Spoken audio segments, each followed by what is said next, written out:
தீர்மானம் 5. நாடாளுமன்ற தொகுதி மறுசீரமைப்பு தேவையில்லை.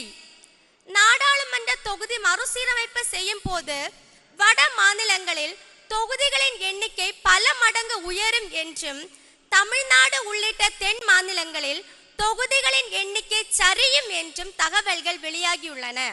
இது ஒன்றிய அரசின் மக்கள் தொகை கட்டுப்பாட்டு திட்டத்தை சிறப்பாக கடைபிடித்ததற்கான தண்டனை என்றே தமிழக மக்கள் கருதுகிறார்கள். மாநிலங்களிடையே ஏற்றத்தாழ்வுகளை உருவாக்கும் தொகுதி மறுசீரமைப்பு தேவையற்றது. இப்போதிருக்கும் தொகுதிகளான 543 என்ற எண்ணிக்கையே கால வரையறையின்றி தொடர வேண்டும் என்பதே தமிழக வெற்றி கழகத்தின் நிலைப்பாடாகும். எனவே தொகுதி மறுசீரமைப்பு முடிவை ஒன்றிய அரசு கைவிட வேண்டும் என்று இப்பொதுக்குழு வலியுறுத்துகிறது.